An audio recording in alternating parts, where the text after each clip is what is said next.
अब वो पहली बार शब्द था मेरे सामने, धंधा। मैंने पूछा क्या धंधा करती थी, तो वो थोड़ा हंसी और फिर थोड़ी सी मुरझाई सी कि क्या पूछती हो, तुम नहीं जानती क्या होता है? मैंने कहा नहीं, मैं नहीं जानती। और मैं समझती मेरी शायद 17-18 साल की उम्र थी उस समय।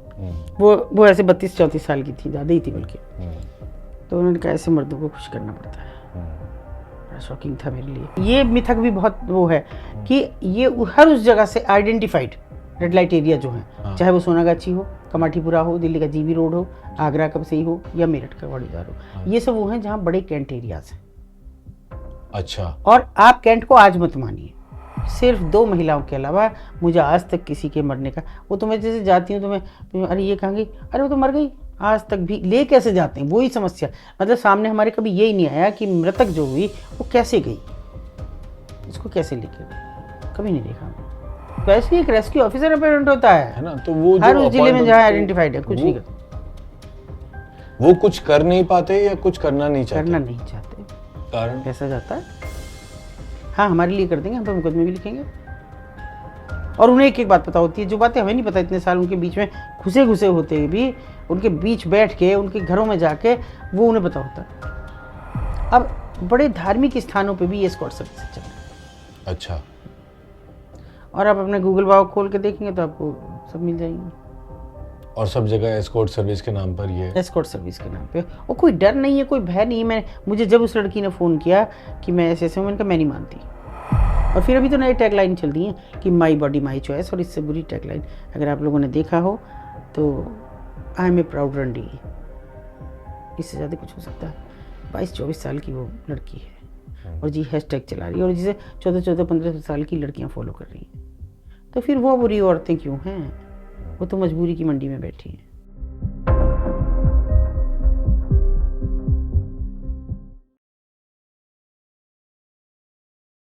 जब हम प्रोस्टिट्यूशन की बात करते हैं तो अक्सर लगता है ये किसी और का प्रॉब्लम है, लेकिन सच ये है सोसाइटी खुद इस सिस्टम का हिस्सा है। इतिहास गवाह है, प्रोस्टिट्यूशन वहां ग्रो करती है जहां पावर और पैसा साथ आ जाते हैं और सर्वाइवल सिर्फ एक मजबूरी बन के रह जाता है। इंडिया का देवदासी सिस्टम शुरू में कल्चर और आर्ट था, एक्सप्लॉयटेशन नहीं। लेकिन जब इन्वेडर्स आए, प्रोटेक्शन हटा और इकोनॉमिक्स ने कंट्रोल ले लिया, वही ट्रेडिशन एक इंडस्ट्री बनकर रह गए। रेड लाइट एरियाज सिर्फ जगह नहीं है, ये पावर इम्बैलेंस और इकोनॉमिक फेलियर का एक जीता जागता एग्जाम्पल है। आज सवाल चॉइस का नहीं है, सवाल ये है चॉइस का ऑप्शन किसके पास था। इस रियलिटी को समझने के लिए आज हम बात कर रहे हैं मिस अतुल शर्मा जी से, जो ग्राउंड लेवल पर पिछले 32 सालों से डिग्निटी और चॉइसेस वापस लाने का काम कर रही हैं। मैम बहुत बहुत स्वागत है आपका F5 स्टोरी टेलर्स में। और आपके बारे में हमारे टीम मेट हैं बबीता जी, उन्होंने हमें अवगत कराया आपके, हमने काफ़ी सारे पॉडकास्ट देखे और बहुत दुख भी हुआ, कई बार लगा भी कि क्या सवाल पूछेंगे, कैसे करेंगे, लेकिन फिर मुझे लगा कि कहीं ना कहीं शायद जो आपका काम है 30 सालों का, जिस टॉपिक पे आपका काम है, प्रोस्टिट्यूशन पे, सेक्स वर्कर्स के साथ, ट्रैफिकिंग पे, तो मुझे ऐसा लगता है कि आज भी बहुत कम लोगों को इसके बारे में नॉलेज है और कहीं ना कहीं उनको शायद हम अगर एम्पावर कर सकें नॉलेज से तो कुछ तो मानसिकता शायद कहीं बदलेगी। बिल्कुल। तो आपका तो 30 साल का एक्सपीरियंस है। पहले तो मैं इस बात से शुरुआत करना चाहता हूं कि आप थोड़ा सा बताइए ब्रीफली कि आपका काम इस एरिया में कैसे शुरू हुआ। एक्चुअली मैं बता तो बहुत जगह चुकी हूँ, लेकिन ये एक छोटी सी बात है कि शायद कुदरत ने तय कर दिया था कि मुझे वहीं जाना है, क्योंकि मेरा घर वहाँ से बहुत पास है। 500 मीटर की दूरी पे एक सड़क पार करते ही मेरा घर है और गुजरना वहीं से है। वो शहर कुछ इस तरह बसा हुआ है कि उस बाज़ार से गुजरे बिना आप कहीं और जा नहीं सकते। अब तो आउटर बस गया वो अलग बात है, लेकिन तब नहीं जा सकते थे। और हिदायतें आज भी उतनी ही हैं उस जगह पे कि आप वहाँ से निकलोगे तो ऊपर मत देखना। छोटा बच्चा है, 4 साल का 5 साल का बच्चा, उसका एडमिशन हो रहा है और उसे ये कहा जाए ऊपर मत देखना तो और ज़्यादा देखेगा। और ऐसे गुजरते गुजरते इतने इंसिडेंट्स हुए कि हर बार जब भी 2-4 साल बीतते तो फिर कोई घटना हो जाती 28 साल की उम्र तक आते आते इतना ज़्यादा मतलब सब चीज़ें मन में घर कर गई थी कि वहाँ जाए बिना फिर नहीं हो रहा था। और बस कुछ वर्जनाएँ टूटी कि जैसे हमारे सास ससुर नहीं रहे, हमारे जो देवर थे उनकी शादियाँ हो गई, ननद की शादी हो गई। तो जो हमारे सामने एक सोशल प्रेशर था कि उनकी शादियाँ कैसे होंगी इन औरतों के बीच में अगर तुम बात करोगी। तब फिर हमने अपने हस्बैंड को पूछा कि एक बार उसको खोजने चले जाएँ। नहीं पता था मुझे कि यहाँ के अलावा भी कोई और ऐसा बाज़ार होता है, और ना मैं सोशल वर्क नाम की कोई चीज़ तो जानती थी जैसे नहीं। हम जिस बाजार की बात कर रहे हैं, तो अगर मैं गलत नहीं तो हम मेरठ में एक स्थित कबाड़ी बाज़ार, लाला बाजार, नहीं कबाड़ी बाज़ार, कबाड़ी बाजार, कबाड़ी उसकी बाज़ार, बात कर रहे हैं। उसकी बात कर रहे हैं। जी जी। तो अब उसके बाद में ये कि उन्होंने भी नॉर्मली मुझे कह दिया, हाँ जाना है तो जाओ, पर शर्त एक है कि वहाँ से आके वहाँ से तुम्हारी पिटाई हो तो मत यहाँ आके रोना, कपड़े फटे, गालियाँ दे कोई, यहाँ मत शिकायत करना, दोबारा जाने नहीं दूंगा। तो मैंने कहा ठीक है पक्का डन।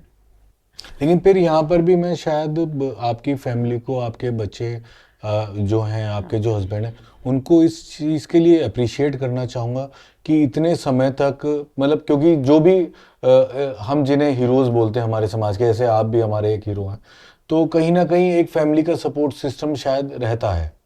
देखिए मैं, बच्चे तो मेरे बहुत ही छोटे थे, और मेरी जो रुकावट थी वो ये थी कि मैं सास ससुर को नहीं नाराज़ करना चाहती थी। जी। जॉइंट फैमिली थी और वो ज़माना नहीं था कि उनसे अलग रहने का या इस सब का। दूसरा, हम पढ़ रहे थे, बहुत अर्ली एज में शादी हुई, 16 साल की उम्र में शादी कर ली। अब शादी कर ली तो फिर बच्चे भी जल्दी हो गए, तो वो ऐसा सब चीज़ था, साथ साथ पढ़ाई चल रही थी। अब वो हमको पढ़ने दे रहे थे उस ज़माने में, इतना ही बहुत था। घर से निकल के जाने दे रहे थे तो रेगुलर पढ़ाई हो रही थी तो वो भी बहुत था। तो ऐसा कोई नाराज़गी भी नहीं मैं चाहती थी, पर इतने घटनाएं इतनी हो रही थी कि उन्होंने बिल्कुल मुझे ऐसे खींच तान के वहाँ खड़ा कर रखा था। तो क्या आपका जो एक्सपोजर था, क्योंकि आप वहाँ पर रही थी, आपका हाँ घर वहाँ पर था पास में, हाँ तो क्या इस वजह से आपका ज़्यादा एक्सपोजर हाँ। था या उस समय इस तरह की घटनाएं ज़्यादा थी? नहीं नहीं, एक्सपोजर इसलिए था क्योंकि मेरे सामने हो रहा है, मैं जा रही हूँ उधर से। पहली बात तो हम यही सवाल पूछ रहे हैं कि भाई क्यों ना देखूँ ऊपर। तो हमारी अम्मा ने कहा कि ऊपर खराब औरतें रहती हैं। क्यों है खराब? तो उनका जवाब था कि वो पराए मर्दों के सामने नाचती गाती हैं। तो फिर भी मुझे ये कोई बात बहुत समझ में नहीं आई, लेकिन ये समझ आया कि हमारे घर में भी कोई फंक्शन हो, कुछ हो, अगर औरतें नाचती गाती हैं तो मर्दों का प्रवेश उस समय निषेध है कि तुम लोग बाहर रहो, बैठक में रहो। थोड़ा सा हम ऐसे जगह के हैं, देहात से भी हैं। तो फिर उसके बाद में अर्ली एज में शादी हो गई। शादी के बाद भी कोई महिला हमारे पड़ोस में आ गई, और उनका जो सब हमने सुना और जो उनका दुख दर्द हुआ वो सब महसूस किया, और हम उन्हें लेके भी गए उनके घर तक। पर उनके घर वालों ने जिस तरह से अपनाने से इनकार किया, वो मुझे अंदर तक छील गया हाँ, वो बिल्कुल। मैंने आपके एक पॉडकास्ट में हाँ सुना कि आप उनके गांव हाँ, तक ढूंढ गांव कर, तक ढूंढ के गए। अपने घर से परमिशन लेकर हाँ उनके हाँ, गांव तक ढूंढ कर वो उनके भी माँ गए, बाप से आपने घर वाले भी बुलाया। गए हमारे, हाँ, मगर वो बात थोड़ा सा किस्सा वो बताइए। असल में वो वो हमसे शायद बता रही किसी थी। पुलिस फैमिली से थी किसी। हाँ, वो उनके फादर पुलिस में थे। हम्म उन्होंने मुझे सब बताया कि 8-9 साल की उम्र में मुझे उठा लिया हम्म। और फिर कहाँ बेचा। रंजिश में। रंजिश में, हाँ। हम्म और ढूंढा होगा मेरे घर वालों ने, लेकिन मुझे नहीं ढूंढ पाए, और मैं फिर वहीं धंधे पे लग गई। अब वो पहली बार शब्द था मेरे सामने, धंधा। मैंने पूछा क्या धंधा करती थी? तो वो थोड़ा हंसी और फिर थोड़ी सी मुरझाई सी कि क्या पूछती हो, तुम नहीं जानती क्या होता है? मैंने कहा नहीं, मैं नहीं जानती। और मैं समझती मेरी शायद 17-18 साल की उम्र थी उस समय। वो ऐसे 32-34 साल की थी, ज़्यादा ही थी बल्कि। तो उन्होंने कहा ऐसे मर्दों को खुश करना पड़ता है। बड़ा शॉकिंग था मेरे लिए। फिर मैंने कहा अच्छा, इस नर्क से तो इनको मुक्ति दिलानी चाहिए। मैंने घर वालों से बात छिपा ली कि वो ऐसी जगह से आई है।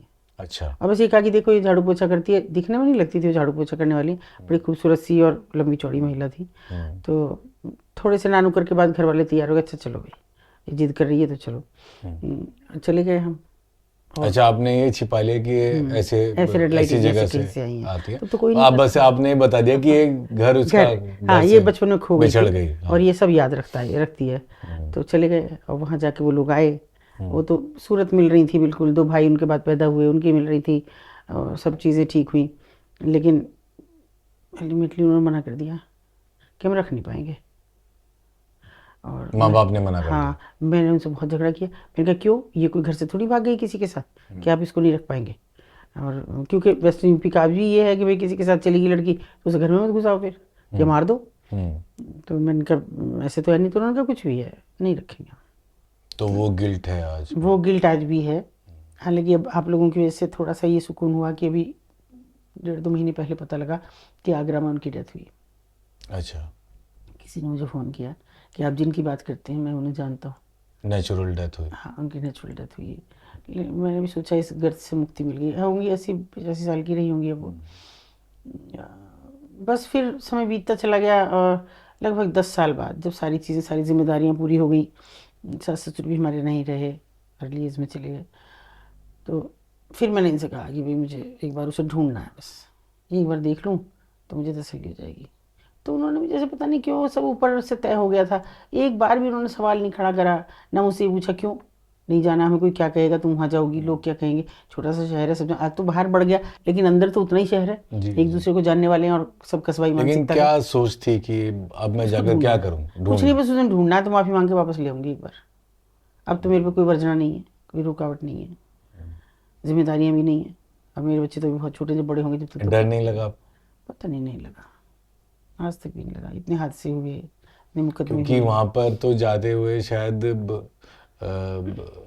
एक कम उम्र के बच्चे भी शायद कई बार डर जाए कि क्या हाँ, होगा, क्या होगा। ये तो किसी मुझे ने उन्होंने देख कहा कि लिया तुम तो, वहां से मुंह पिटवा गया ऐसे ही उन्होंने खुले शब्दों में कहा मुझे, कि तो किसी मुझसे ने रोना देख मत। लिया तो कुछ हो हाँ, गया तो। नहीं लगा मुझे। जैसे मैं पहली सीढ़ी चढ़ने को हुई तो एक रिक्शे वाला मुझे दिखाई एकदम अचानक, मेरी निगाह गई, और रिक्शे वाला हमारे बहुत पास में रहता था, और चूंकि हम देहात से हैं तो वो सामान वामान लाने में वैसी ठेला रिक्शा थी उसके पास, तो वो भी शायद ऊपर जाने के लिए वो मुझसे छुप रहा था, लेकिन मुझे लगा कि ये घर कहेगा।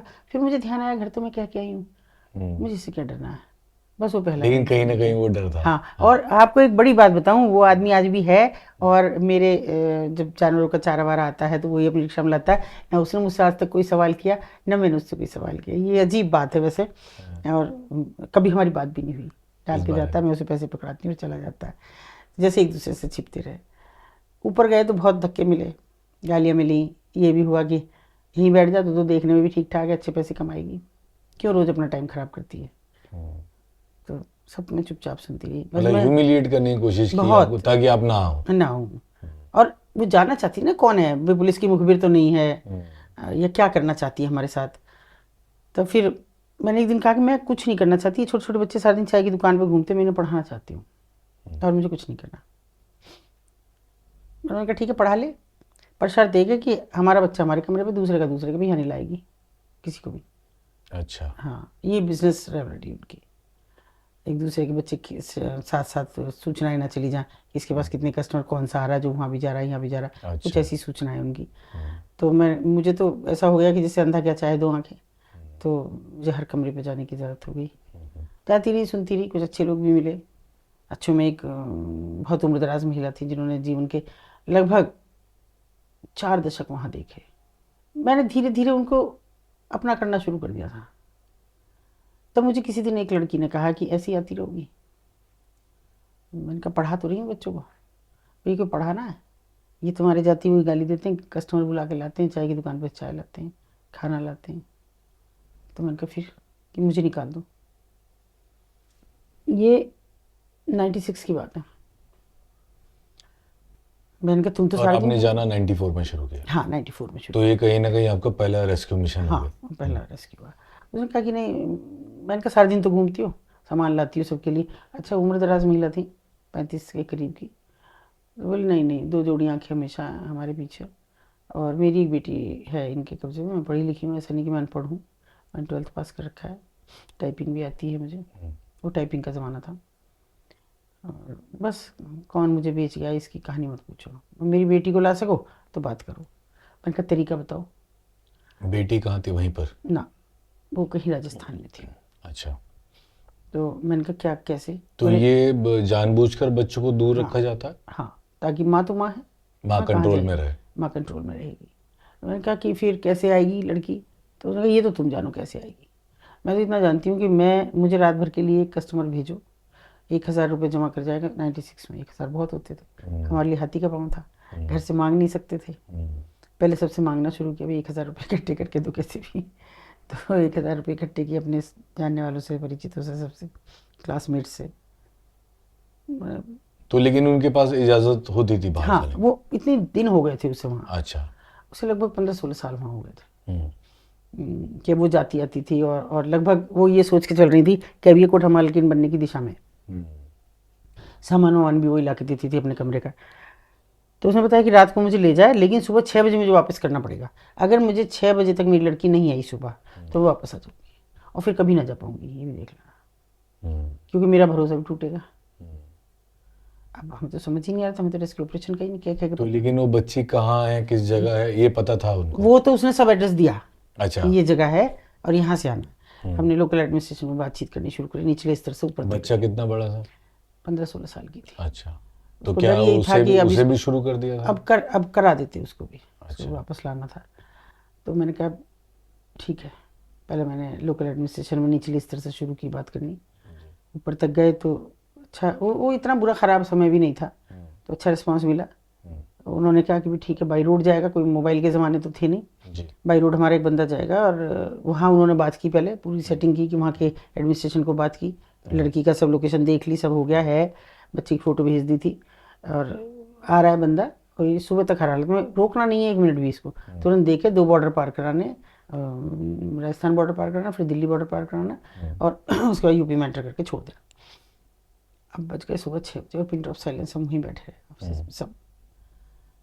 उस लड़की ने कहा मैं जाऊंगी अभी, अब नहीं, मेरी लड़की की जान को खतरा हो जाएगा, अब नहीं रुकूंगी मैं। थोड़ा सा समय और दो, ऐसे भी नहीं होता एकदम बिल्कुल एक टाइम, और सब अधिकारी बैठे हैं। फिर वहाँ से भी खबरें आने लगी थी उधर से कि वो मुकदमा लिखा रही हैं कि वो एक आदमी हमारे लड़की को ले गया अपहरण करके। अच्छा। वो तो खैर हमें उल्टा अधिकारियों ने डांटा कि जी पढ़ी लिखी लड़की हो, क्या बात कर रही हो, हम यहाँ बैठे हैं तो वो मुकदमा लिख देंगे। ये सारे सब जगह पता है कोई ऐसा काम हो रहा है इस समय जिसकी सूचना नहीं है, मगर कुछ है। 7 बजे आई वो बच्ची। अच्छा, आ गई। और वो जो उनका मिलना था, मुझे लगा कि पहली बार कि तुझे तो ये करना है, क्या कर रही है 2 साल से। और माँ बेटी का जो मिलना था, हम सब रोए, सब बहुत, जो अधिकारी थे उन्होंने मेरी पीठ तब तो भूल गए कि वो हैं, उन्होंने मुझे ऐसे गले से कस के लगाया और शाबाश है बेटा, तुमने हिम्मत दिखाई, मैं नहीं दिखा पाता। मार्मिक दृश्य था। हाँ, बहुत ऐसा समय था।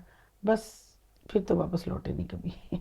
उससे आपको और उत्साह मिल हाँ, गया फिर कि थोड़ा ये हो गया करना। कि अभी नहीं, मुझे तो अब कोई जब भी मैं किसी एक लड़की को निकालती तो मैं हमेशा उनके प्रति कहती कि मैंने थोड़ा सा अपराध कम हुआ होगा, आपको नहीं निकाल पाई, आपको नहीं रख पाई, लेकिन आप जैसी औरों को।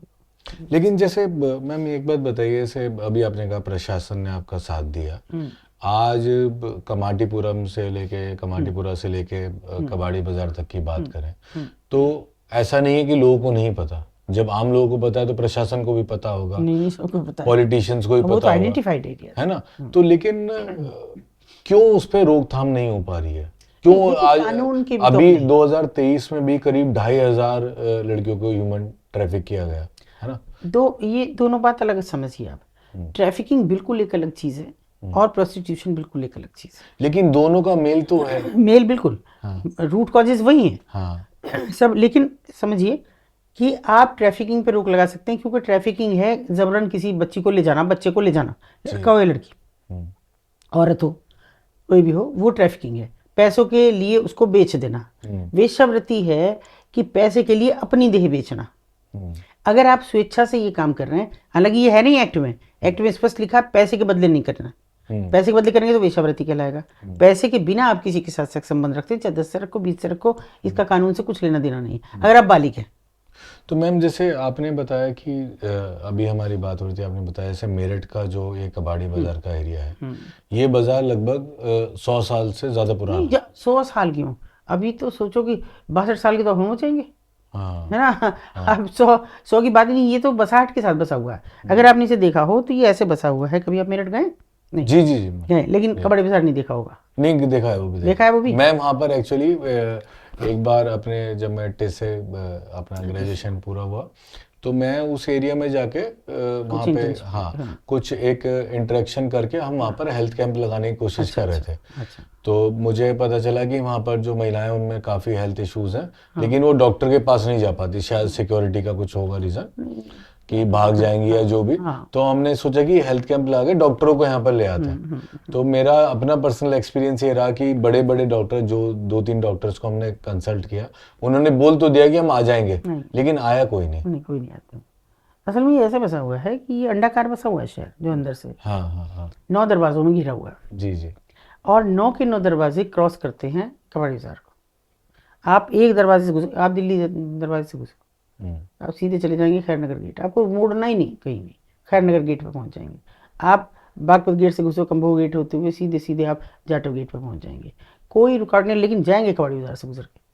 पुराना शहर है, वो बसा हुआ है इस तरह से। और हर ये ऐसे है कि 9 दरवाजे हैं, 9 सराय हैं, 9 वाड़े हैं, 9 पाड़े हैं, 9 बाजार हैं ऐसे, और 9 नाले हैं। तो 9 चंडी मेला लगता है। चलिए इसी नवग्रह पे ही आधारित ही पूरा शहर बसा हुआ है ना, उसी तरह से ही बसा हुआ है। तो उसको वो ये तो शहर की बसाहट के साथ बसाई हुई है। तो लेकिन वो बाजार के बीच में ऐसा क्यों, क्या कोई टूरिस्ट ट्रैवलर्स या ना बिजनेस वाले आते थे, वो जाते थे? देखिए ये मिथक भी बहुत वो है कि ये हर उस जगह से आइडेंटिफाइड रेड लाइट एरिया जो है, चाहे वो सोनागाछी हो, कमाठीपुरा हो, दिल्ली का जीबी रोड हो, आगरा का सही हो, या मेरठ का कबाड़ी बाजार हो, ये सब वो हैं जहाँ बड़े कैंट एरियाज हैं।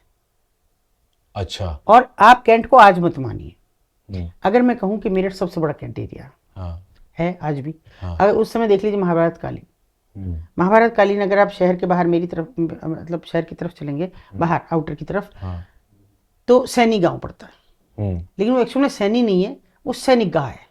अच्छा। सैनिक गांव उसे अब कह रहे हैं, सैनिक गांव, लेकिन सैनिक गाह है। और उस वो सारा इतनी ऊंचाई पे बसा हुआ गांव है, वहाँ कहाँ पहाड़ हो गया, पूरा ऊंचाई बसा हुआ है, किसी का घर है, किसी की छत है, किसी की नाली है, और ऊपर जाके एक पिलर जैसा बना हुआ है, वैसे वो कमरे जैसा है पूरा कबर्ड है, और उसमें चारों तरफ दरवाजे हैं छोटे छोटे इतने, और उनसे दूर का दिखता है।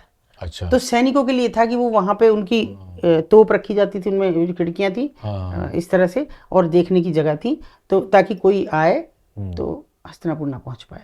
ये राजधानियों की सिक्योरिटी होती थी। अच्छा। और उसी तरह से फिर ये अब कैंट एरिया है, था ही इसलिए सैनिकों का कि सैनिक अपने मनोरंजन के लिए वहां जा सके, और क्योंकि वो अपने परिवारों से दूर हैं, और वो कोई इस तरह का तब तक देह व्यापार जैसी कोई बात नहीं थी, क्योंकि बहुत सी चीज़ें तो हमारे सामने तक भी ऐसी हैं। अगर मैं ये अपना 32-33 साल का एक्सपीरियंस कहूँ तो, कि किसी एक के लिए उन्होंने जीवन गुजार दिया। अच्छा। और कोई एक उनके लिए जीवन गुजार गया, वहीं बर्बाद हो गए, घर से बेघर हो गए, लेकिन वहीं उन्होंने जीवन गुजार दिया। तो वो नहीं था कि बहुत ज़्यादा बहुत लोगों से संबंध है और बहुत लोगों के बिल्कुल आवागमन है भी था तो बहुत, मतलब ऐसा कमी बेशी से था कि जहाँ पता भी नहीं लगता था हमको। तो ये बड़ी इंटरेस्टिंग बात बताई आपने कि जितने भी रेड लाइट एरियाज हैं वो कहीं ना कहीं सैनिक के, जहाँ बड़ी जो छावनी है, बड़ी छावनियों के आसपास वहाँ है ये, उसी शहर में है। और फिर जब ये रेड लाइट हुए, लाल बत्ती, मतलब जब ये दाल मंडी से बदल के और रेड लाइट में तब्दील हुए, उसके बाद पूरी तरह से देह व्यापार में तब्दील हुआ। तो देवदासी सिस्टम जो है वो इन्होंने, अंग्रेजों ने प्रोस्टिट्यूशन घोषित कर दिया, तो उनको उस वक्त तो इलीगल करार कर दिया, लेकिन उनका रिहेबिलिटेशन नहीं हुआ, जो मुझे लगता है। ये अंग्रेजों ने इसको कुछ नहीं किया। अंग्रेजों ने तो कुछ नहीं किया, केवल नाम चेंज किया। जब हम लोग ज्यादातर देवदासी को प्रोस्टिट्यूशन बोल दिया। देवदासी तो था ही नहीं यहाँ, नहीं प्रोस्टिट्यूशन भी नहीं कहा उन्होंने केवल एरिया का नाम रेड लाइट किया। अच्छा। अपने अकॉर्डिंग, और वो भी इसलिए किया कि वो तो शायद आप लोग नहीं जानते होंगे कि आपके यहाँ लाल बत्ती हैं, आप निकलते हैं, लाल बत्ती होती है, गाड़ी रोकते हैं, इसका मतलब आपके जीवन को खतरा हो सकता है अगर आप आगे जाएंगे, कानून की जद में तो आप आएंगे ही आएंगे, और सामाजिक तौर पे भी आपकी प्रतिष्ठा गिरेगी कि बड़ा अजीब आदमी है, लाल बत्ती वाली गाड़ी निकाले जा रहा है। स्वाभाविक सी एक बात है। सेम वही उन्होंने इसको, इसी पैटर्न को अपनाया कि एग्जिट और एंट्री पे एक पोल लगाया, वो पोल के ज़माने थे, और लाल शीशे का वो पोल, लाल पन्नी उस पर लगा के शीशा लगाया, शाम को एक चौकीदार आता था, उसमें लैंप पोस्ट जलाता था, तो रेड लाइट होती थी 8 बजे से सुबह 8 बजे तक, एग्जिट और एंट्री दोनों पे।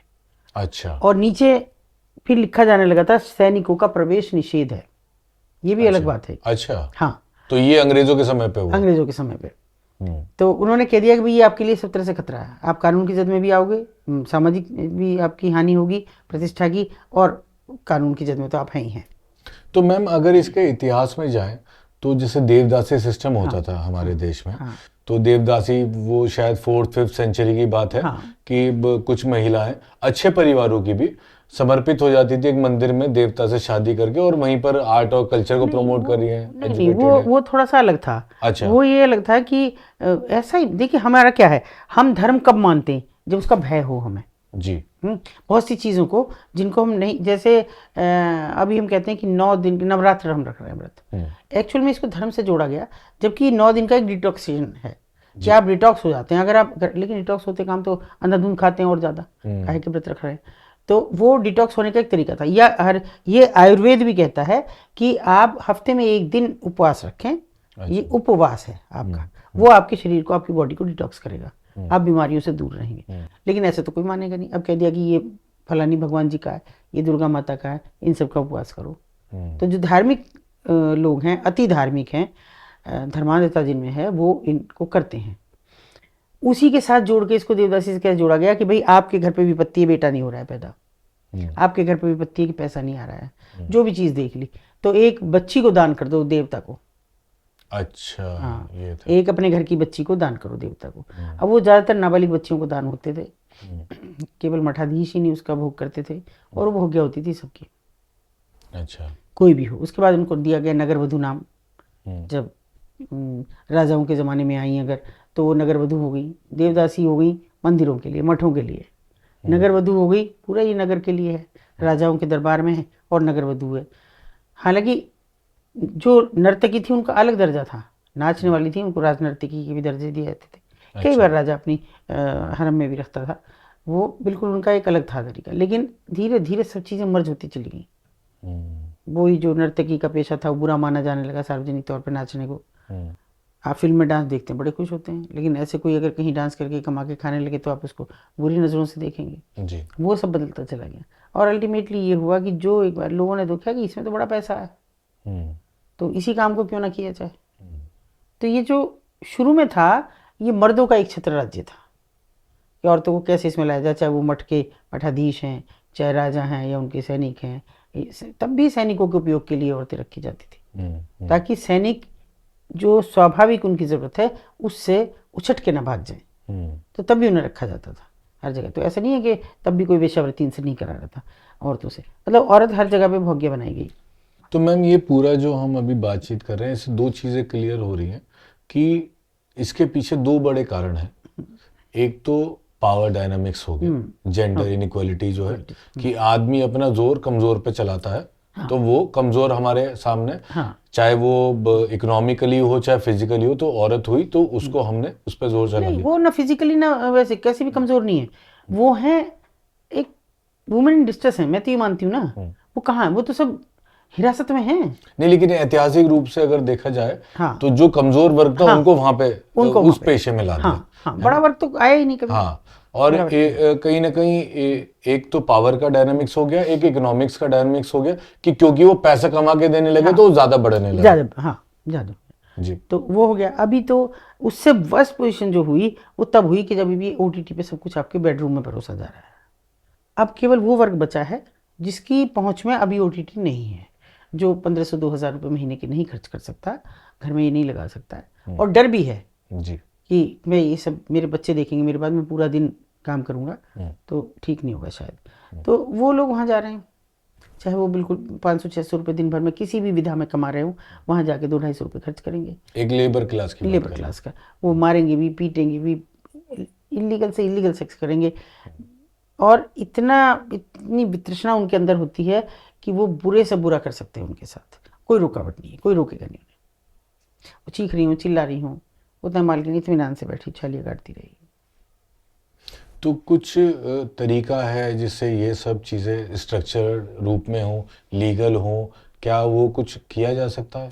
देखिए लीगल तो होने की मुझे तो कभी समझ नहीं आती, ये मांग तो कभी संभव ही नहीं है कि लीगल करने का तो मतलब ये एक लड़की अच्छी खासी पढ़ेगी लिखेगी और फिर मेरा काम नहीं चल रहा है मैं तो वहाँ जा रही हूँ, है ना, वो आइडेंटिफाइड में क्यों जाएगी। हालांकि अभी भी अगर जैसे आपको नहीं लगता कि जो अभी इस पेशे में हैं, जितने भी कोटे हैं, चाहे मेरठ हो चाहे कहीं पर भी, तो उनको कुछ तो राइट्स होने चाहिए ना? कोई राइट नहीं उनका। अगर आप सच देखें तो बहुत बरस तो हमें इस काम में लगे कि हम उनका आधार कार्ड बनवा सकें, कि कबाड़ी बाजार लिखते खारिज नहीं है, ये तो बनेगा ही नहीं, इसका मतलब वो वहाँ की है, उसका तो बनेगा नहीं। फिर उनके एड्रेस चेंज हुए, वो जहाँ जहाँ उन्होंने घर लिए, कहीं किराए पे लिया, कहीं अपना बनाया, वहाँ के एड्रेस से उनके Aadhaar card, voter card, PAN card सब चीज़ बनी, जन्म प्रमाण पत्र। ये तुरंत अब वो जागरूक हैं तो तुरंत इसको फ़ोन करती हैं कि एक बच्चा पैदा हुआ, कोई मर गया। हालांकि हमको मरने का आज तक पता नहीं लगा। अच्छा, सिर्फ 2 महिलाओं के अलावा मुझे आज तक किसी के मरने का, वो तो मैं जैसे जाती हूँ तो मैं अरे ये कहाँ गई, अरे वो तो मर गई, तो क्या कहाँ गई, क्या करते हैं? करते हैं हमें नहीं मालूम। एक के उसमें गए हम, जब वो मरी मुझ पे खबर आई, मैं गई वहाँ, तो वो लिटाई हुई थी, और जैसे जाते हैं तो हर कोई जा रहा था, एक वहाँ से जलती हुई अगरबत्ती ला के उसके इर्द गिर्द लगा रही थी, जितनी औरतें आ रही थी। कोई रो नहीं रहा था, कोई कुछ नहीं था, ना कहीं अर्थी बांधी जा रही थी, ना कहीं कुछ ऐसा कुछ दिखाई नहीं हमें। बस थोड़ी देर से बैठ के वो कहा चलो दीदी हो गया हो गया, हम तो चले आए, मतलब शायद हमको ही भेजने का था वो, तो चले आए, हमको नहीं पता कैसे ले गए। कोई बाजार में भी कभी नहीं बताता कि भाई कैसे जब कोई मरती है तो कहाँ को ले जाते हैं, कंधा देता है कोई, क्या करता है, तो वो नहीं हमको कभी। जलाते हैं, दफनाते हैं, कुछ नहीं ना पता। कुछ नहीं पता लगा आज तक भी, ले कैसे जाते हैं वही समस्या, मतलब सामने हमारे कभी यही नहीं आया कि मृतक जो हुई वो कैसे गई, उसको कैसे लेके गए, कभी नहीं देखा हमने। तो मैम जैसे ये गवर्नमेंट भी अपने ऑफिशियल्स जो होते हैं वो कहीं पर अलॉट करते नहीं, हैं, स्पेशली एक रेस्क्यू ऑफिसर अपॉइंट होता है है ना? तो वो हर जो उस जिले अपॉइंट में होते जहाँ तो आइडेंटिफाइड है, कुछ वो नहीं करते। वो कुछ कर नहीं पाते या कुछ करना नहीं चाहते? करना नहीं चाहते। कारण? कैसा जाता है, हाँ हमारे लिए कर देंगे, हम पे मुकदमे भी लिखेंगे। और उन्हें एक एक बात पता होती है, जो बातें हमें नहीं पता, इतने साल उनके बीच में घुसे घुसे होते भी, उनके बीच बैठ के उनके घरों में जाके वो उन्हें पता होता है, हमें नहीं होता। क्योंकि वो उस सिस्टम का पार्ट बन गए, पार्ट बन गए। जिसके आप अभी बाहर हो। हाँ, कर्म सारा में बिलीव करती हैं आप? बिल्कुल करती हूँ, कर्म में ही करती हूँ। इतना बुरे हाल में हूँ, अब देखिए ये मेरे ये सब, इनमें सब में रॉड हैं, मेरे घुटने में शिकंजा है, मार दिया था उन्होंने, पूरा का पूरा उतार दी गाड़ी, लेकिन एक्सीडेंट कर दिया? हाँ हमारे जानबूझ? ऊपर दूध का टैंकर चढ़ा दिया पूरा गाड़ी पे। अच्छा, वहीं के लोगों ने? हाँ, आया वो खुद भी, अच्छा। मुझसे गलती हो गई, मैंने कहा गलती हो गई तो क्या सुधार है, मुझ पर एक मुकदमा करके मुझे जेल भिजवा दो। मैंने कहा नहीं करती मैं, किसी बच्ची को नहीं तंग कर रहा ना तूने, मुझे करा कोई बात नहीं, मैं तेरी रोजी रोटी पे लात मारती हूँ तो तू तेरा हक था। और उसने वहीं मुझसे वो धागा बंधवाया, मेरी बांध दो। मैं कहा तू तो जानता भी नहीं है इसका मतलब क्या है, बोले अब जान जाऊँगा। और देखिए वो मुस्लिम है, लेकिन मैंने उसे आजीवन, तो नहीं रहा, मैंने आजीवन उसको धागा बांधा। उसने सपोर्ट किया, रेस्क्यू कराया? जिसको कराए मुझे बहुत सारे, चोरी से कराए, लगभग कितने रेस्क्यू कर चुके आप? वैसे तो 562 के करीब कर दिए, लेकिन अब आप लोगों मेरठ के, मेरठ शहर में? हाँ अब आप लोगों के ज़रिए भी किए। आउटर की तो मैं गिनती ही नहीं हूँ, जो जो ट्रैफिकिंग हो के लड़की फेक मैरिजेस के नाम पे और इस हालत में है, काम काज के नाम पे निकाली हैं, उनकी तो मैं बात ही नहीं करती हूँ।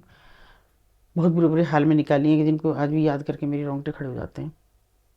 लेकिन जैसे मैम आपने बताया, एक हिस्सा, एक जगह अलग बना दी जाती थी कि यहाँ पर आप रहेंगे, आप हमारे समाज का हिस्सा नहीं है। हाँ, लेकिन आज हम देख रहे हैं कई जगहों पर एस्कॉर्ट सर्विस के नाम पर लेकिन कुछ वो चीज़ें। आइडेंटिफाइड थोड़ी है, उनको कौन मानेगा। मैं देख रही हूँ, मुझे कोई बच्ची फ़ोन करती है, ये आपके पॉडकास्टर्स को मैं सबको बड़ा थैंक यू करती हूँ, और बहुत बहुत धन्यवाद ये करती हूँ कि अगर आप लोग ये पॉडकास्ट नहीं करते तो शायद वो जो कमज़ोर बच्चियाँ हैं वो मुझ तक ना पहुँचती। कुछ को निकाला भी है आप लोगों के ज़रिए मैंने, तो उसमें उनका कहना, अभी देखिए जैसे आप देवदासी की बात की, अब देवदासी नहीं है, अब बड़े धार्मिक स्थानों पे भी ये एस्कॉर्ट सर्विसेज चल रही है। अच्छा। और आप अपने गूगल बाव खोल के देखेंगे तो आपको सब मिल जाएंगी, और सब जगह एस्कॉर्ट सर्विस के नाम पर ये एस्कॉर्ट सर्विस के नाम पे, और कोई डर नहीं है, कोई भय नहीं है। मैं, मुझे जब उस लड़की ने फ़ोन किया कि मैं ऐसे ऐसे हूँ, मैंने कहा मैं नहीं मानती, इतना भी लोग हम नहीं गिरे कि धार्मिक स्थानों पे भी ये काम करने लगे। तो उसने मुझे लिंक भेजे कि आप ये लिंक खोल लो, खोले, मैं फ़ोन नंबर के हैं, कॉलेज गर्ल चाहिए, घरेलू औरत चाहिए, उम्र दराज चाहिए, मतलब क्या चाहिए आपको बता दो हमें। और ये धार्मिक स्थलों पे हो रहा है? धार्मिक स्थल पर परफेक्शन के साथ मिलेगी तो आपको। लेकिन जब ये आम आदमी तक इन्फॉर्मेशन है तो वो कहीं ना कहीं एडमिनिस्ट्रेशन में भी होगी। देखिए सैया भाई कोतवाल डर काहे का, अगर कोतवाल उनके सिर पे ना हो तभी तो डर होगा, है ना उनके सिर पे, डर क्यों। इसलिए कहीं ना क्योंकि कहीं जब भी हमने रेस्क्यू, हमने कभी पुलिस वालों को बुलाते नहीं है, हम जब रेस्क्यू कर लें, लड़की हमारे हाथ में आ गई उसके बाद बुलाते हैं, क्योंकि एसटीयू में देना है। तो अरे कहाँ, जैसे हम आ गए वो थोड़ा पहले, अरे मैडम इसके यहाँ कहाँ रहता है, आप भी कैसे, ये नहीं लाती ऐसी लड़कियाँ। तो मैंने कहा यहाँ क्या कर रही, फिर जाए अपने देश को चली जाए जहाँ की है, अपने घर चली जाए, गाँव चली जाए, यहाँ क्या कर रही है फिर। तो कहीं ना कहीं वो सिस्टम का इतना पार्ट हो गया, सबको इतना पैसा जाने लगा कि सब अपनी आंखें मूंद लेते हैं वहां से। सब मूर्त हैं। क्योंकि जैसा अभी आपने चर्चा भी की, पहले भी बताया कि ना तो कोई पॉलिटिशियन ना कोई बड़ा नाम इस बारे में कोई बात नहीं करना ना चाहता, कोई नहीं करना चाहता, कोई नहीं। जबकि हमारे यहाँ जब पोलियो जैसी बीमारी तक हटाई जा सकती है हटाई देश जा से, सकती तो ये तो बहुत छोटी है, चीज है। ट्यूबरक्लोसिस हटाई जा सकती है, क्या है ये, तो कुछ भी नहीं। पुनर्वास तो नहीं हुआ इसमें। हुआ, अगर आप लोगों ने गंगूबाई देखी हो जी तो उसमें एक घटना दिखाई है कि आलिया को इतना मारा कि वो तब जाती है उसके पास। जी। एक्चुअल में वो मर गई थी। अच्छा। जो घटना है मूल जी सोनागाछी की है कि वो बच्ची मर गई, इतना मारा उसने। ये सैडिस्ट होते हैं लोग जो आते हैं वहाँ, उसको कुछ नहीं करना था तो ना, पूरे जमाने की फ्रस्ट्रेशन वहां निकाल। फ्रस्ट्रेशन वहाँ निकालते हैं। तो उसको मारा और अपने आप को मर्द दिखाते हैं, अपनी मर्दानी केवल वहाँ साबित करते हैं और कहीं नहीं। और उसके बाद में उस मालकिन को थोड़ा सा दर्द हुआ, मेरे पैसा भी गया और मेरी लड़की भी गई। उसने पुलिस में कहना शुरू किया, किसी ने नहीं सुनी। कोई ने उसको कहा कि भाई तू कहाँ चक्कर पड़ रही है, तो कोर्ट में जा। इस बीच अखबारों में भी छपने लगा था कि वो आज वहाँ गई, वहाँ भी नहीं सुना, यहाँ भी नहीं सुना, नीचे से लेकर ऊपर तक गई, नहीं सुना। उसने फिर, कोर्ट ने सुओ मोटो लिया, माननीय सुप्रीम कोर्ट ने इसको जो है स्वतः संज्ञान लिया। और उन्होंने सभी जगह को, मतलब मुकदमा तो लिखा ही गया अज्ञात में, क्योंकि उस आदमी का पता भी नहीं या वो नहीं बता रही। सभी स्टेट्स को, स्टेट गवर्नमेंट्स को कहा कि 2-2 सॉलिसिटर जनरल्स भेजें और एक बड़ी मैराथन मीटिंग होगी और उसके बाद तय किया जाएगा कि सेक्स वर्कर्स के पुनर्वास के लिए क्या किया जाए। हुई वो, हम तक भी खबर आई, तो बड़ा अच्छा लगा कि भाई ये तो बड़ा अच्छा काम होने जा रहा है। और वो, ये 2010 की बात है, हुई वो बैठक और उसमें तय किया गया, उसमें 24 ट्रेड तय किए गए कि ये में कौन कौन देगा, आईटीआई देंगी संबंधित क्षेत्र की, डूडा करेगा ये सब काम। और जो नेशनलाइज बैंक हैं वो बैंक इनको फिर मिनिमम रेट्स पे पैसा उपलब्ध कराएंगे और इनका पुनर्वास किया जाएगा। तो कौशल विकास प्रशिक्षण केंद्र और ये सब करेंगे उनका। हमारे पास भी खबर आई कि दीदी कुछ नंबर दे दो, वो कुछ लड़की औरतों के नाम दे दो। हमने 70 औरतों की लिस्ट बना के भेजी कि इनका होना है, दे दो। ये थोड़ा सा आउटडेटेड हो गई है तो रोजी रोटी का साधन नहीं है, फिर देखेंगे बाकी। वो महीनों बीत गए और महीनों बीतने के बाद हमने फ़ोन किया, मैंने कहा भाई क्या हुआ है, तो उनका वो तो हो गई ट्रेनिंग, वो तो सब लिस्ट चली गई है। मैंने वहाँ फ़ोन करना शुरू करा सबको, फिर क्या हुआ तुम्हारी ट्रेनिंग हुई, तुमने बताया नहीं। दीदी हम तो आपके बिना जाते ही नहीं, इसके बिना कहीं नहीं जाती, मेरे बिना तो फिर भी चली जाएंगे, मुझसे थोड़ा डरती हैं, लेकिन इसके बिना कहीं नहीं जाती हैं। क्या नहीं, हमें तो किसी ने नहीं बुलाया, हमारी तो कोई ट्रेनिंग नहीं हुई, और आपको बिना बताए हम कैसे चले जाएंगे। ये कब की बात है? भाई 2010-11 के बीच की बात है। अच्छा।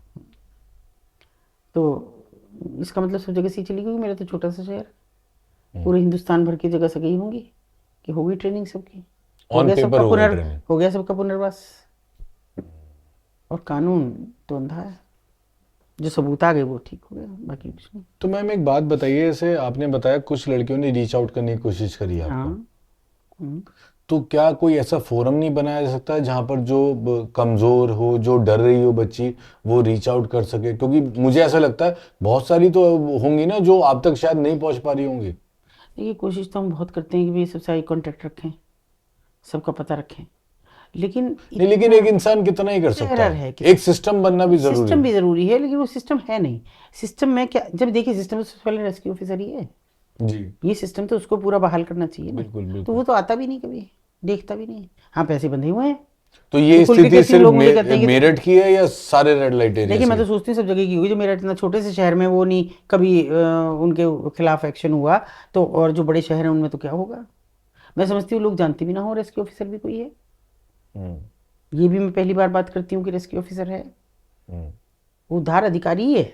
और उद्धार अधिकारी जब हिंदी में कहते हैं ना, तो हमारे दिमाग में केवल वही आता है, अच्छा वो उद्धार अधिकारी एक आदमी आता है बस, कि जो वहाँ बैठा है, वहाँ से पैसे ले रहा है, जो उनको संरक्षण दे रहा है, आराम से रहो, कुछ नहीं होने का। ये हमारे दिलो दिमाग में आती है मुझे बात। और मैम ये ज्यादातर लड़कियां किस जगहों से लाई जाती हैं? कोई फोकस नहीं है, कहीं से भी आ सकती कहीं से भी। नेपाली बहुत है, लेकिन अपने हिंदुस्तान में से भी कोई कमी नहीं है। जहाँ जिसको मौका लग जाए वो वहाँ से ले आएगा उसको, ये तो ट्रैफिकर के ऊपर है।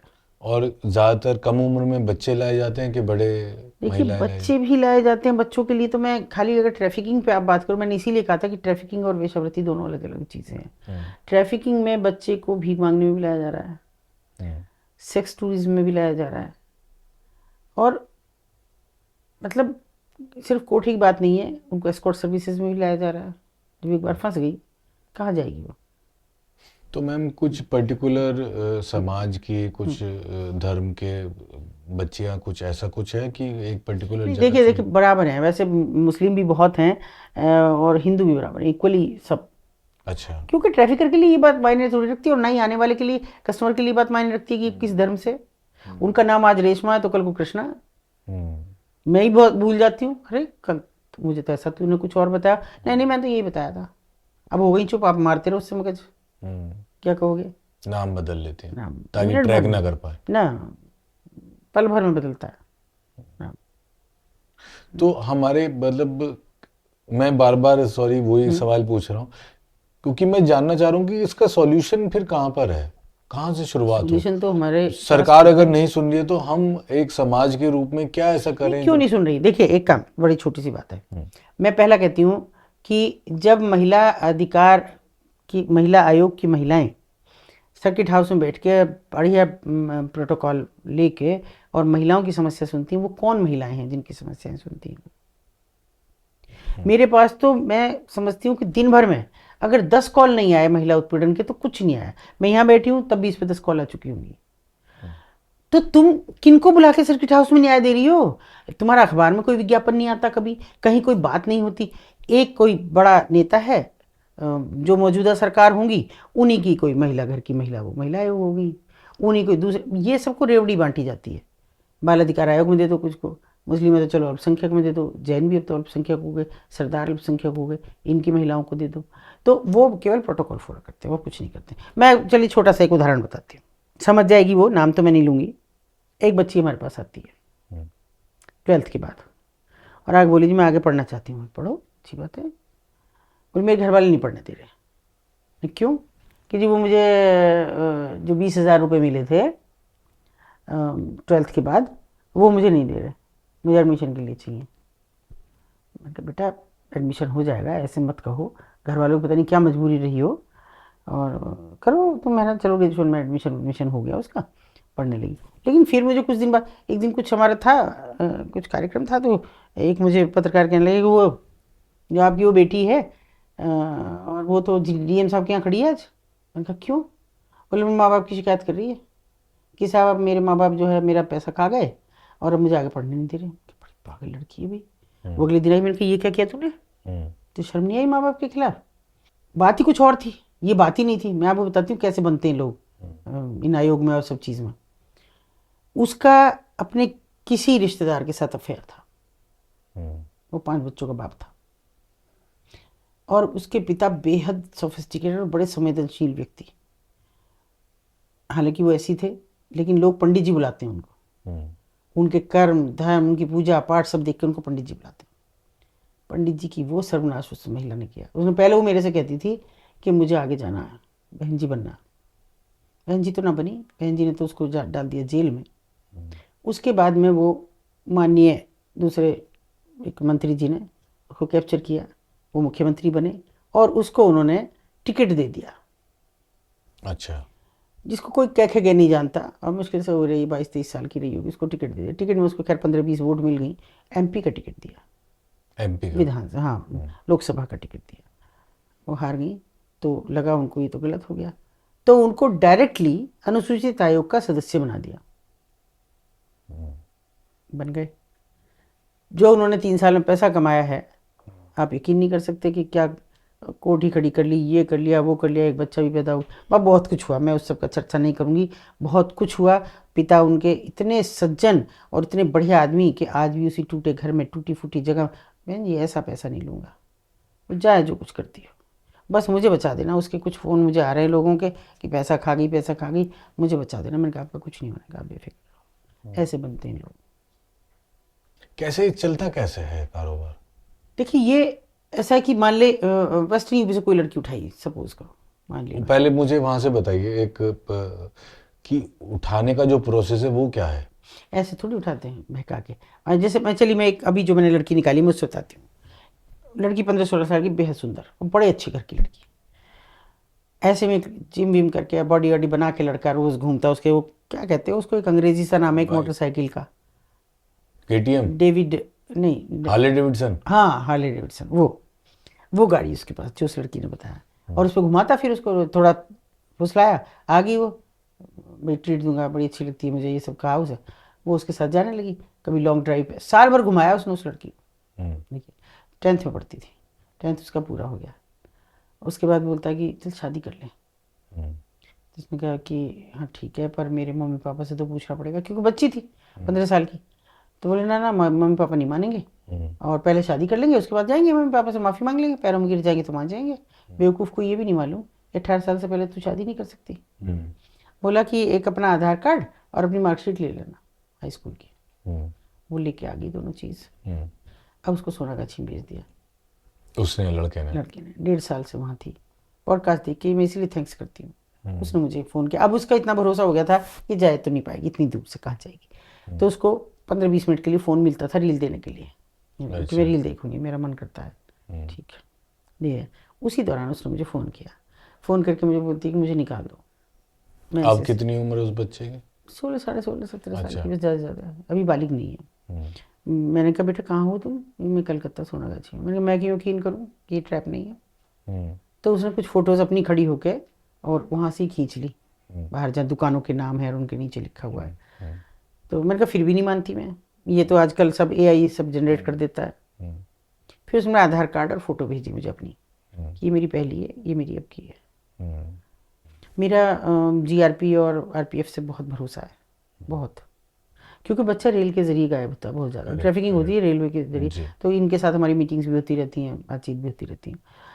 तो मैंने वहाँ फ़ोन किया हावड़ा, उनका सर मदद चाहिए। तो बोले कि देखिए सिविल में तो हम जा नहीं सकते, वो स्टेशन आ जाए तो 100% बचा देंगे लड़की को। उनका कोशिश करती हूँ। फिर मैंने फ़ोन, उसका वो आधार कार्ड और फ़ोटो भेज दिया। उन्होंने वो सबको अच्छी तरह, जो कैमरे पे बैठे हुए थे, खूब सबको दिखा दिया कि ये देखो, और वहाँ हज़ारों कैमरा है, हावड़ा पे बड़ा स्टेशन है, कि लड़की कहीं भी आए, किसी भी, मुझे तुरंत चाहिए, 1 सेकंड नहीं लगनी चाहिए, क्योंकि लड़की के पीछे लोग भी भाग सकते हैं। मैंने कहा सर वो आएगी सुबह मॉर्निंग में 4 बजे, 4 से पहले निकल नहीं सकती। और 6 बजते ही तो वो गई हाथों साहब के।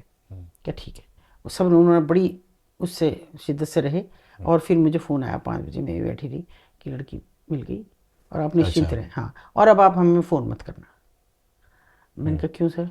बोले क्यों, क्या मैं, उसकी सुरक्षा का भी तो मुझे दायित्व है, खाली यही नहीं है, तो मैं पता नहीं कैसे कैसे लाऊं, और ये मत पूछना मैं कब तक पहुंचा पाऊंगा उसको। लड़की आ गई अपने घर, ऐसे ले जाते। कहाँ की थी? दिल्ली, मैं दिल्ली की थी बस। बताइए। सोचो, फैमिली ने तो सब उम्मीदें छोड़ दी थी। तो बताइए, ये तो ट्रैफिकर का कोई भरोसा नहीं। तो लेकिन ये सोच कैसे बदले, क्या क्या हो सकता है? ये देखिए, जब तक बेटे को संस्कार नहीं होंगे, वहाँ जो हमारे, बात ये है ही नहीं कि पैसा है नहीं है, आप वहाँ कितने पैसे खर्च कर रहे हो, कितने नहीं खर्च कर रहे हो, ऐसी कौन सी, जब तक आप इस वितृष्णा से नहीं निकलोगे। अभी नाच गाना एक वहाँ तक समझ में आता है, मनोरंजन है वहाँ तक समझ में आता है, लेकिन आप किसी की स्त्री को एक वस्तु की तरह इस्तेमाल करो, ये, इससे बुरा कुछ और है नहीं। तो इतना फ्रस्ट्रेशन है लोगों में, इतने रेप केसेस बढ़ रहे हैं, क्या कैसे रोका जा सकता है? क्या क्या लोग तो यहाँ तक भी कहते हैं, मुझसे किसी पॉडकास्ट ने पूछा कि भाई लोग कहते हैं कि ये हैं तो इसलिए रेप बच रहे हैं। मैंने कहा कहाँ बच रहे हैं? 9 महीने की बच्ची के साथ अभी हुआ है रेप, 3 साल की बच्ची के साथ हुआ है, निर्भया कांड हुआ है, ये तो थी ना तब भी। ये कहाँ से, इनको क्यों ब्लेम करते हो?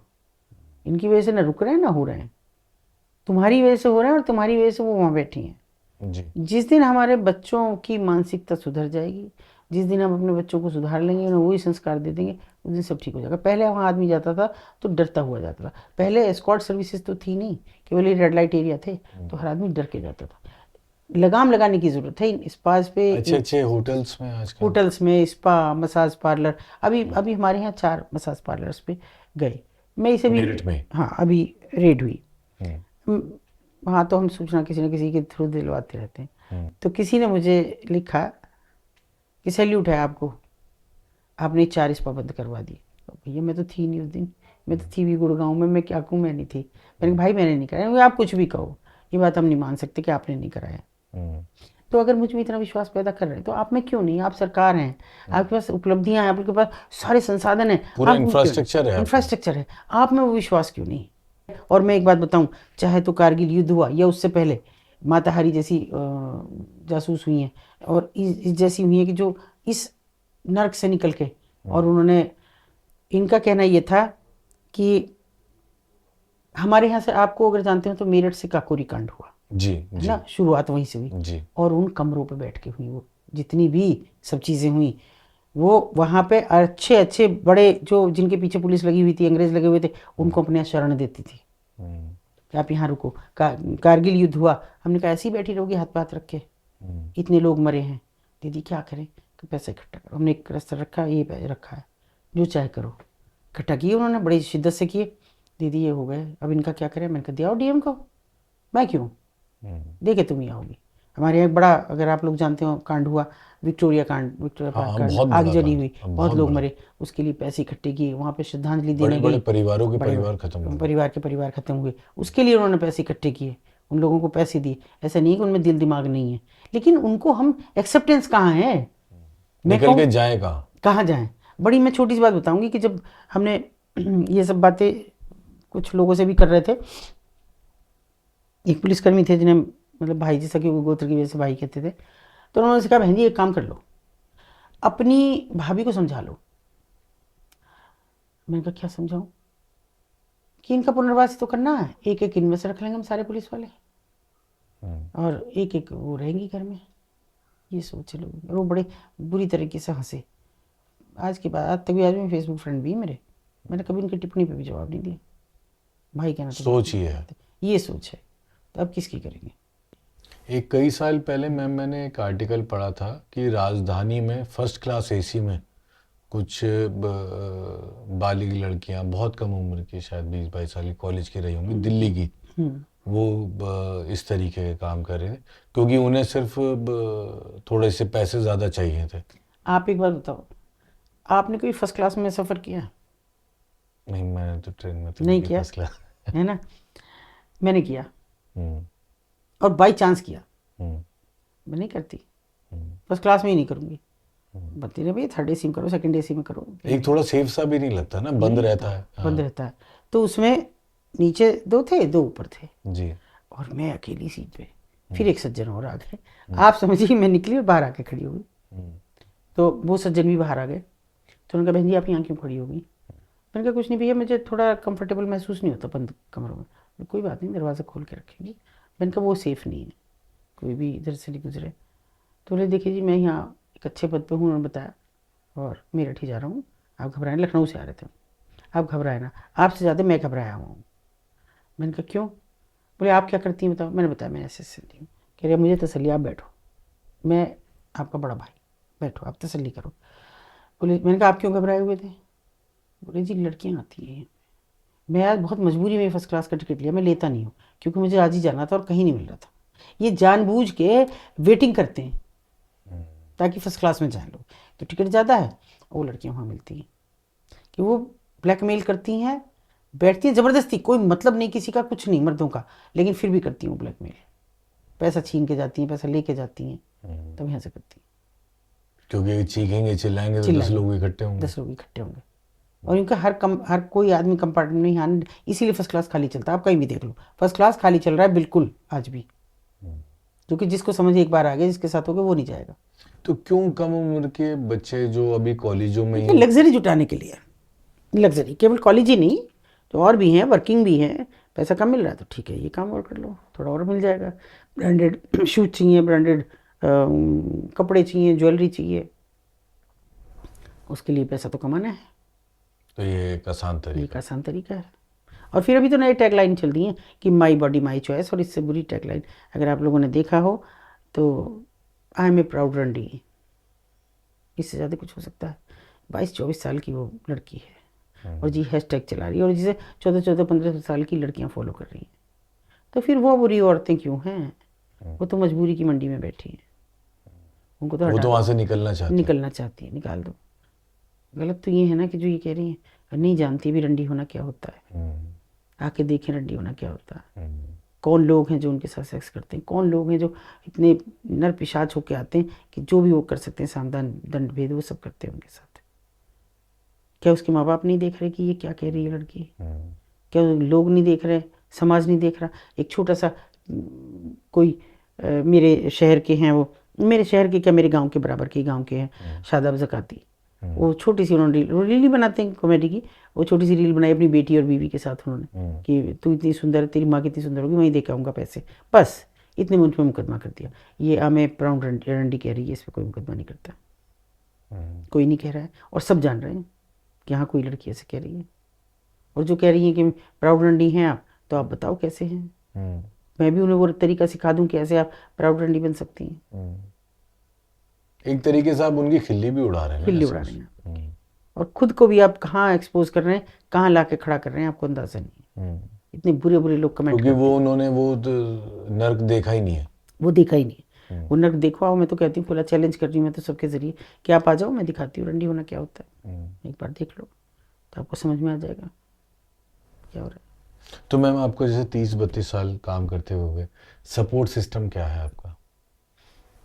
आप जैसे लोग हैं सरकार से तो मैं सपोर्ट कभी लिया नहीं, किसी से नहीं लिया। हाँ जब पैसों की जरूरत होती है, भाई हम बच्चे पढ़ा रहे हैं उनके, हमें जब पैसों की जरूरत होती है हम तो मांग लेते हैं लोगों से, ये एक बच्चे की फीस जमा कर दो नहीं। अच्छा, हाँ तो हॉस्टल पर्सनल नेटवर्क है आपका? हाँ पर्सनल नेटवर्क है। अब मेरा शहर बड़ा दानी है, ऐसी बात नहीं है, ऐसा भी मना भी नहीं करता। हाँ मैं जाती नहीं हूँ क्योंकि मेरे बालों से और मैं दूसरी चीज़ों से पहचानी जाती हूँ, तो उनकी आइडेंटिटी खुल जाएगी। ये उनकी पहली शर्त होती है कि आपका बच्चा हम तब दाखिल करेंगे जब आप नहीं आएंगी। अच्छा, पहले करेंगे क्योंकि हॉस्टल में रहना है।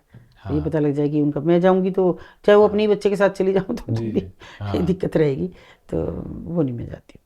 तो आपको अगर कोई हमारे ऑडियंस में से कोई सपोर्ट करना चाहे तो कैसे करें? हाँ तो कर सकते हैं, मेरे उस पर कर सकते हैं, भाई मेरा नंबर है, मेरे नंबर पे ही है, उस पर भी कर सकते हैं आप। मैं आपको वो भी दे सकती हूँ कि जिस पे करेंगे। कोई वेबसाइट हो, कोई हाँ लिंक हो, हाँ लिंक भी मैं दे तो सकती आप हूँ। हम डिस्क्रिप्शन में भी डाल देंगे वो हाँ मेरा वो नंबर आप दे दीजिएगा, वो किसी को आप दीजिए। मदद की ज़रूरत हो तो वो आ जाएं।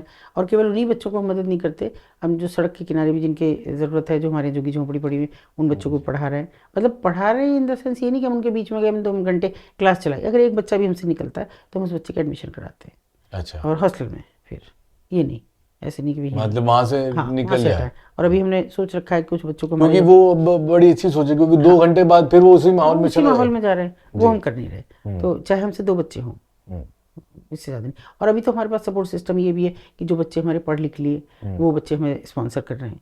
अच्छा, हाँ तो ऐसे भी उन्हीं बच्चे के, हैं जो चले। हाँ उन्हीं के जो बच्चे हैं। अभी एक बैंक में पीओ हुई है एक लड़की। अच्छा, हाँ अपनी माँ को भी घर से फिर से दिलाया घर, अपनी माँ को अपने नानी के घर और लेके वो उसी गई, रेड लाइट एरिया से? उसी रेड लाइट एरिया से। वो कभी महाराष्ट्र से उसको कोई भगा के ले आया था, और उसे घर दिया उसने अपनी माँ को, वहीं उसी घर में माँ नाना नानी के पास ये बचा के कि भाई मुझे पाला इन्होंने, और झाड़ू पोछा करके पाला है, ये नहीं बताया।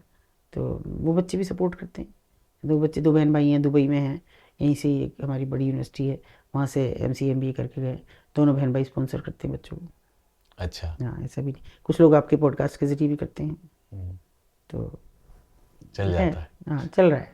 या फिर मैं देखती हूँ कि मेरे बच्चे इतने कामयाब हैं, मेरे बेटे को भी परसों राष्ट्रपति ने पुरस्कार किया है अच्छा, 26 जनवरी पे। किस चीज़ के लिए? वो उसकी पहली AI कंपनी है हिंदुस्तान की, अच्छा, और मेडिसिन रिसर्च में, और विश्व की टॉप 10 में है। बहुत खूबसूरत। तो IITian है मेरा बेटा, बहू दोनों। अच्छा, अच्छा मेरे लिए तो ये है कि भगवान ने हाथ पकड़े रखा उनका भी, मैं तो समय नहीं दे सकी उन्हें, जी, तो पर ऊपर वाले ने पकड़ रखा तो ऊपर वाले ने कहा ये मेरा काम कर रही है, मैं इनका काम मैं कर इनका देता। काम बस। और देखिए गांव से निकल के वहाँ तक जाना बड़ी उपलब्धि है, और सारे गांव का बेटा है वो, मेरा ही नहीं। तो मैम एक बात बताइए, जैसे पिछले 30-32 सालों का आपका एक्सपीरियंस हो गया इस काम में, इन एरियाज में, इन लोगों के साथ, कुछ अगर आपको बदलना हो तो क्या बदलेंगे? देखो पहले तो मैं लोगों की नज़रें बदलना चाहूँगी, सबसे पहले कि नज़रें बदल लो। जब एक नज़र कर लोगे कि मेरी बेटी और उस बेटी में कोई फ़र्क नहीं है, तो बहुत परिवर्तन आ जाएगा। दूसरा, मैं सरकारों की सोच बदलना चाहती हूँ, कोई भी आए सरकार, मेरा कोई मतलब नहीं, कौन भाजपा कौन कांग्रेस कौन सपा, इससे मतलब नहीं है, इंसान से मतलब है। वो इंसान न रह के कैसे एक, मैं कांग्रेसी हूँ, मैं भाजपाई हूँ, मैं सपाई हूँ, मैं बसपाई हूँ, कैसे हो सकते हैं? सोच तो एक करो। जी, जिस दिन सरकारों की सोच एक हो जाएगी, इस मुद्दे पे कम से कम विपक्ष ना रखो, एक हो जाओ, देखो कैसे ये सब चीज़ें बदलती हैं। बस मेरा तो इतना सा कहना है, बाकी आपकी इच्छा। और फिर मैं तो कभी कभी अपने लिए भी कहती हूँ कि हमारी 62 साल की उम्र अब हो जाएगी फरवरी में, तो अगर हम उस समय ये स्टैंड ले सकते हैं, आप तो आज के जागरूक ज़माने में, उस समय तो इतने बंधन थे। और मैं जिस कौम से आती हूँ, वो मेरी बिरादरी बड़ी ऑर्थोडॉक्स टाइप की है तो उसमें कैसे मैं आ सकती हूँ? तो आप जिद करके विरोध करो ना, करो तो सही। अपने साथ की एक लड़की अगर उस रास्ते पे जा रही है, उसका हाथ पकड़ के खींच तो लो, लड़का हो या लड़की, खींच लो कि ये नहीं। मैं नहीं कहती आप बहन भाई बनो, मैं कहती दोस्त तो बनो, और ये मेकअप ब्रेकअप छोड़ दो बस। देर से शादी, जल्दी से तलाक भी छोड़ दो, फिर से दुनिया में लौट के आओ। अच्छा लगेगा आपको भी, और समाज में खड़े होने में भी। आप छिपते हैं लोगों से, छिपने से अच्छा है मुंह खोल के सामने आओ। सर मुझे तो कभी नहीं लगा कि मैं उस एरिया में जाती हूँ, उस जगह मैं दर दर सीढ़ी चढ़ती हूँ, मेरी सारी साथी ऐसी। और कभी कभी ऐसे अजीब इंसिडेंट होते हैं कि एक दिन हमने एक लड़की निकाली, और मेरी इंटर्न्स बहुत सारी थी उस दिन मेरे साथ, दीदी आज हम जाएंगे इंटर्नशिप के लिए, बच्चे आते हैं मेरे पास 6-6 महीने के लिए, और वो 25-30 लड़कियां पीछे थी। बाजार में हड़कम मच गया कि आज तो उन्होंने 40 लड़कियां निकाली। अरे मैंने कहा इनको सबको लट्ठा, इनके थप्पड़ मारो, इनके किसी चीज़ के, इनको लेके जाओ वापस, ये क्या करवा रही हैं। तो अगर ये मैसेज भी जा रहा है तो ये भी अच्छा है। मैं सोचती हूँ कि उनको मुझ पर इतना यकीन है कि मैं 40 लड़कियां भी एक साथ निकाल सकती हूँ। तो आप एक एक का निकाल लो, एक का हाथ पकड़ लो। एक अच्छा बच्चा दूसरे अच्छे बच्चे को इग्नोर ना करे, दूसरे खराब बच्चे को अच्छा बना लो अपनी तरफ, बस।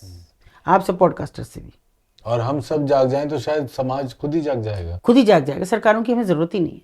मुझे कभी 32 साल में ज़रूरत नहीं पड़ी, किसी पुलिस वाले की नहीं पड़ी, किसी मुझे सरकार की ज़रूरत नहीं पड़ी। जो किया खुद किया। तो करके देखो हिम्मत, आज भी कर रही हूँ इस उम्र में। बहुत बहुत धन्यवाद।